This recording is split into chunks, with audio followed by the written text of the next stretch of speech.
Salve galera, sou o Prof. Dante. Essa é mais uma aula de linguagens, códigos e suas tecnologias. Hoje vou abordar com vocês um assunto extremamente específico. Geralmente eu converso com vocês primeiro sobre a competência do que eu estou falando e aí dentro dessa competência a gente vai trabalhando itens específicos. Acontece que tem uma competência que é extremamente histérica, completamente híbrida. Em outras palavras, por exemplo, quando você pega a competência 5, as 3 habilidades da competência 5 falam do mesmo objeto, literatura. As 3 habilidades da competência 4 falam do mesmo objeto, o artístico. A competência 2 só fala de língua estrangeira moderna. A 9, de novas tecnologias. A 8, de estudos relacionados à formação da língua, da linguagem, da linguística. Agora, a competência 6, como eu disse para vocês, ela é híbrida. Praticamente cada habilidade da competência 6 aponta para um caminho diferente. É óbvio que tem uma interligação entre essas habilidades, mas na prática, quando a gente olha para a competência 6, em geral a gente fica com um pé atrás em relação a ela. Então, o melhor é de fato olhar para a competência 6 de forma mais separada em suas habilidades. E hoje eu trago para vocês a habilidade 19 da competência 6. Analisar a função da linguagem predominante nos textos em situações específicas e de interlocução. Bom, basicamente, gente, essa habilidade gera de 1 a 3 questões todos os anos. Não há uma prova do Enem em que não apareça de alguma forma a função da linguagem. É uma das questões típicas, né, que diferenciam, por exemplo, o Enem dos vestibulares tradicionais. Aliás, na verdade, tem muito vestibular tradicional por aí que começou a cobrar de vocês as funções da linguagem. Por quê, né? As funções da linguagem não foram criadas pelo Enem.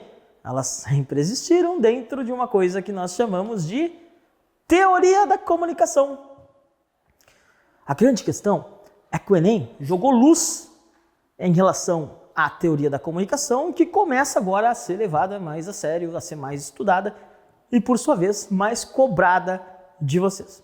Olha só, a grande questão aqui é sobre o que fala a teoria da comunicação. Para que ela serve? Bom, de início, vamos tentar entender uma coisa. Você já parou para pensar o que acontece em qualquer situação sociocomunicativa? Ô Dante, o que é uma situação sociocomunicativa? Isso aqui, parça. Eu e você aqui agora, você está me ouvindo, me vendo, a gente está se comunicando. Então, quando há uma comunicação, uma troca de mensagens em que um locutor se dirige a seu interlocutor, nós temos uma situação comunicacional. E a grande questão é, um cara, entre tantos caras, se destaca quando a questão é estudar a teoria da comunicação. Tudo isso que eu estou falando é importante para você ter a base para resolver as questões das funções de linguagem que aparecem todo ano. Então, presta atenção no que eu estou falando, porque isso aqui aparece de verdade.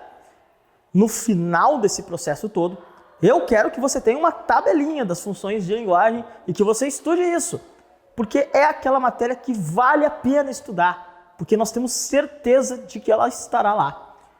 Vamos começar entendendo o que é a função, a teoria da comunicação.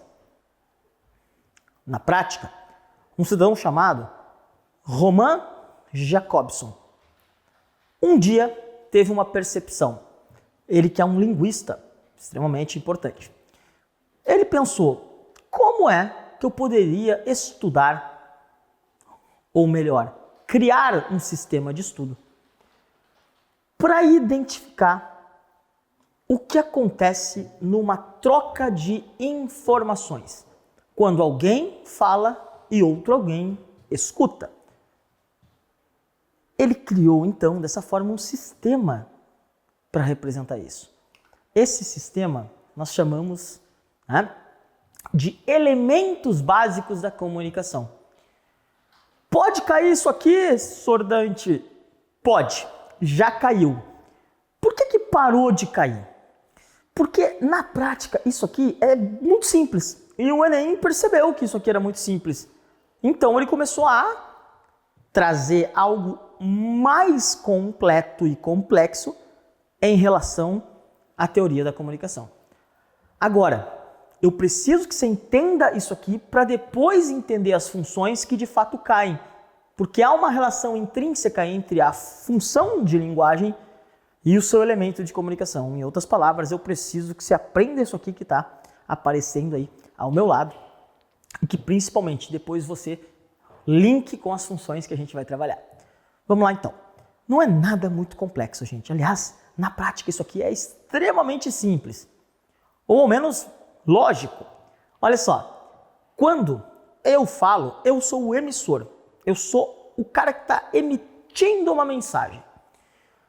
Obviamente, né, fora aqueles momentos em que a gente está falando sozinho, no banheiro, ou com a parede, ou com os nossos amigos imaginários, fora isso, em geral, nós temos um destinatário, um interlocutor, um receptor desta mensagem. Então, se eu estou falando agora com você, você é o meu receptor. Então, vamos lá. Eu sou o emissor, eu estou emitindo uma mensagem. Você está me vendo e ouvindo, você é o meu receptor. Você está recebendo essa mensagem. Agora, entre eu mandar a mensagem e você captar, tem alguns elementos nesse caminho. A própria mensagem, que é o conteúdo das informações. Ou seja, eu estou aqui falando de teoria da comunicação. A mensagem é o conteúdo dessas informações. Existe também uma coisa chamada código, que é o conjunto de signos que eu estou usando. E no nosso caso, nesse momento, é a língua portuguesa brasileira. É o código que eu estou usando para enviar a mensagem para você.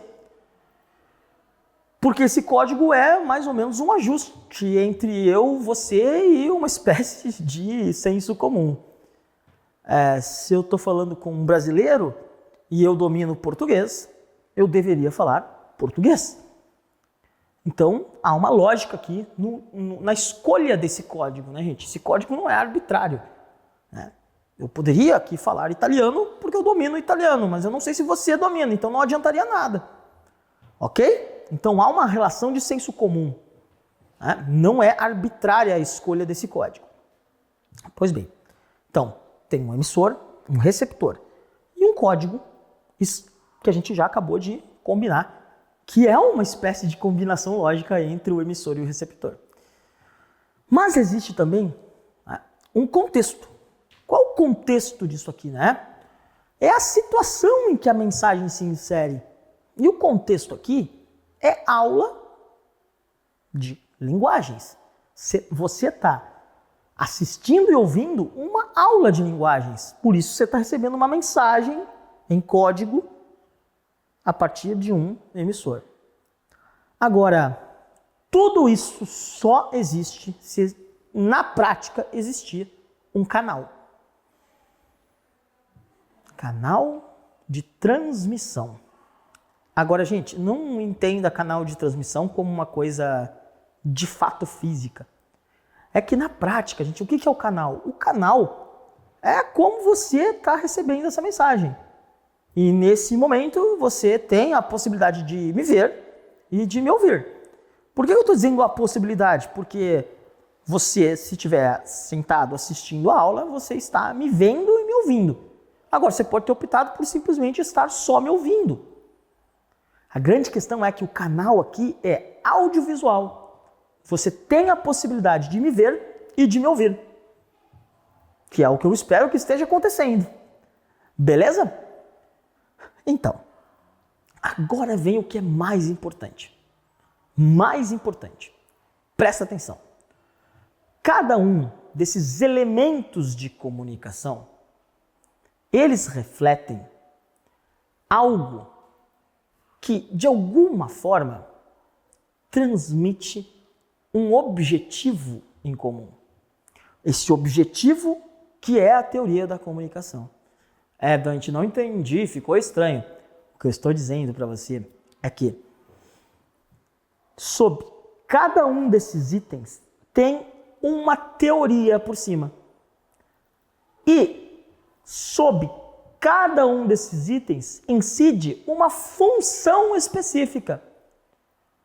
Ou seja, vamos então, a partir de agora, estudar as funções de linguagem. Por quê?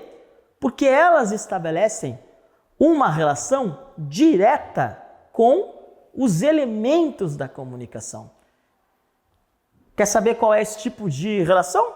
Pois bem, se liga. O que eu estou dizendo? Olha só. Isso aqui eles podem perguntar mesmo, ok? Então assim, gente. Eu sempre sou muito sincero e muito direto. Nosso papo é muito reto. Por que nosso papo tem que ser reto? Porque vocês têm um mundão de coisas para estudar. E eu não quero encher vocês de conteúdo que não apareça. Então eu falei para você, olha só, eu preciso que você aprenda quais são os elementos da comunicação para você entender depois o resto. Eles não vão perguntar para você sobre os elementos da comunicação.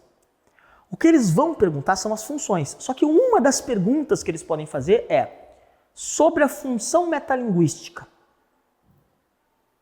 Assinale a alternativa correta, né? E aí você poderia, por exemplo, tá lá numa alternativa, a função metalinguística é centrada no canal de comunicação.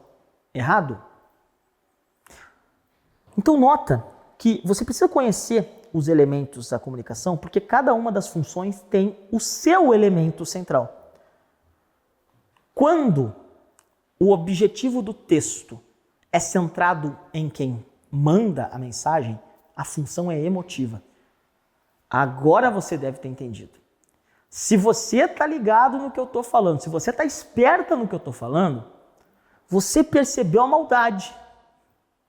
Os caras vão dar um texto para vocês. E eles vão perguntar, qual é a função que predomina aí? Ou seja, nesse texto, qual dos elementos da comunicação é o mais importante? Se o elemento mais importante do texto for o canal, é porque a função é fática. Se o elemento mais importante daquele texto for você, o receptor, então a função é conativa, porque todo o texto converge para você. Se convergir para mim, é função emotiva. Deu para entender agora? Então essa relação é extremamente importante e isso cai, gente. Agora, com calma, nós vamos trabalhar cada uma das funções e depois os exercícios que já caíram sobre essas funções, para você ver a teoria e a prática. Estamos combinados? Bora lá então. Seguinte, como que a gente vai estudar isso? Como que cai isso na prova? De forma agora menos teórica e mais direta. Olha só, a primeira pergunta que eles provavelmente vão fazer é identificar a função predominante no texto. Vai ter um texto. De que natureza, Dante? De qualquer natureza, cara. Jornalístico, poético, artístico, não verbal, enfim, qualquer tipo de texto. Tá? Vai ter um texto lá. E aí a pergunta vai ser assim, eles vão dar uma enrolada, né? As funções da linguagem são importantes para a teoria da comunicação. No texto acima, predomina a função. Ou seja, você tem que olhar para o texto e saber de qual é o objetivo desse texto. Se você perceber isso, você vai perceber qual é a função que predomina ali. Claro, né? Conhecendo as características que a gente vai estudar a partir de agora. Então a primeira pergunta é muito simples. Gente, sabe ou não sabe? Está aqui o texto. Predomina o que aqui? Tal função. Beleza. Segundo tipo de pergunta. Presta atenção agora, hein? Eles dão o texto. E aí eles falam, no texto acima predomina a função tal. Além dela, ou seja, ele já está dizendo para você, parceiro, no texto você vai ter mais de uma função da linguagem existente. Só que só uma delas manda. Tá, depois dessa que manda, que eu já estou dizendo para você qual é a outra função que secundariamente você percebe nesse texto? Ok? Sempre a grande questão é prestar atenção no enunciado. Não me perde questão porque está ali babaqueando, comendo mosca, não leu a pergunta direito, isso não pode acontecer. Sempre atenção máxima na lida do enunciado. Se tiver que ler o enunciado de novo, leia, você não está perdendo tempo. Não adianta ler o texto se você não entendeu a pergunta. Bom, segundo tipo de questão que eles vão perguntar para vocês. Olha só como isso aqui é importante, né? Eles dizem assim: no texto acima, predomina a função emotiva. E uma de suas características explícitas ou seja, cara, ele já disse para você que a função primordial é emotiva. O que ele quer de você? Por quê? Por que é emotiva? Qual é a sua resposta? Bom, eu lembro das características da função emotiva. Logo, eu vou procurar nas alternativas essas características. Eu espero que tenha sido muito claro. Se eu não fui claro agora, calma. Porque agora, se você nunca estudou funções da linguagem, isso é bem estranho, né? Galera que já estudou isso já está ligada no que eu estou falando. Mas eu tenho certeza que assim que eu começar a fazer os exercícios com vocês aqui, após ter dado a teoria, você vai entender o que eu acabei de explicar.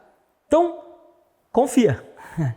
Confia e fica aí comigo, beleza? Vamos lá. Olha só. Como que a gente vai estudar isso? Você vai montar uma tabelinha comigo com 3 itens. 1, 2 e 3. Sempre 3 itens. Cada função tem um objetivo, uma característica e um foco. Beleza? Eu preciso que você saiba qual é o objetivo dessa função. A principal característica e qual é o foco dela. O foco é um dos elementos de comunicação que você acabou de ver aí comigo. Ok? Então, relaxa e vamos lá, monta a tabelinha comigo que vai dar certo. Que não é um monte de coisa, gente. Não é. Não precisa. Só que eu preciso que você monte uma tabelinha e não confunda as funções. Ok? Vamos lá. Primeiro, função referencial. A que mais cai no Enem. Eu botei em ordem daquelas que mais caem em relação às que menos caem. Então você vai ver primeiro as mais importantes. Dante, por que a referencial é a que mais cai? Gente, porque tem uma lógica, tá? Você já vai entender agora. Então, presta atenção aqui comigo. Todo texto cujo objetivo é informar de forma clara e impessoal, ou seja, eu preciso passar uma informação de forma clara e impessoal. Todo texto que tem esse caráter é um texto em que predomina a função referencial. Então, qual é o objetivo de um texto em que predomina a função referencial? Informar de forma clara e objetiva. Quais são as características desse texto? Denotação, o oposto de metáfora, né? Linguagem literal. Clareza. Impessoalidade. Marcas de terceira pessoa. A função referencial é centrada em qual elemento da comunicação? No contexto. Esses 3 itens você tem que saber. Que tipo de texto vai aparecer cuja resposta é função referencial? Bom, gente, na prática é qualquer texto que tem o intuito de dar uma informação para vocês. Então são textos que costumam retratar a realidade, né, gente? De alguma forma apresentar elementos científicos, reflexões políticas, históricas, sociais. Ou seja, é um texto de informação, em geral, um texto jornalístico. Olha só, por exemplo, esse texto aqui, né? Chuva ácida afeta regiões no mundo. Dá um pause e lê o textinho rapidinho aí comigo. Leu? Então, o que você enxergou nesse texto? Informação, cara. Parte dos 120 mil quilômetros cúbicos de chuva que, em média, cada ano caem sobre os continentes já não trazem mais a vida. Desde que a segunda revolução industrial criou o motor a explosão, com ele libera cada ano milhares de toneladas de reduz os combustíveis fósseis na atmosfera da Terra. Um trecho de um texto da Folha de São Paulo nos informando sobre a chuva ácida, afetando várias regiões do mundo e nos dando até informações históricas de que isso começou com a segunda revolução industrial, lá no século XIX. É um texto informativo, científico, é um texto referencial, ok? Muito importante, então, todo o texto que está dando uma informação clara, precisa, uma informação impessoal, vê que não tem nenhum eu aqui, é em terceira pessoa, é um texto referencial. Aqui está uma questão do Enem, gente. Olha só, você tem aqui um texto. Em uma famosa discussão entre profissionais das ciências biológicas, em 59, Snow lançou uma frase: não sei como era a vida antes do cloriforme. De modo parecido, podemos dizer que não sabemos como era a vida antes do computador. Hoje não é mais possível visualizar um biólogo em atividade com apenas um microscópio. Todos trabalham com auxílio de computadores. Não sabemos como seria se não tivesse sido inventado o computador, pessoal. É outro texto referencial, porque a ideia é passar informações e promover uma reflexão de forma clara e objetiva. Beleza? Bom, o segundo tipo de função que mais cai é a metalinguística. Vamos lá? Objetivo, característica e foco. Qual é o objetivo de um texto cuja função metalinguística predomina? Discutir forma e conteúdo. Presta atenção, presta atenção, presta atenção!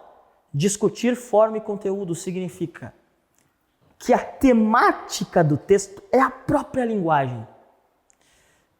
Dante, não está dando para entender. Eu sei. A caracterização e o objetivo da metalinguística são bem complexos, mas na prática ela é muito simples de ser caracterizada ou identificada. Então vamos com cuidado. Tá? O foco da função metalinguística é o código, ok? Se eu estou dizendo que a ideia é discutir forma e conteúdo, é que é um texto que está discutindo a si próprio. Na prática, gente, a função metalinguística se verifica quando a temática do texto é a própria linguagem. Por exemplo, um dicionário são palavras que descrevem palavras, então são palavras voltadas para si mesmo.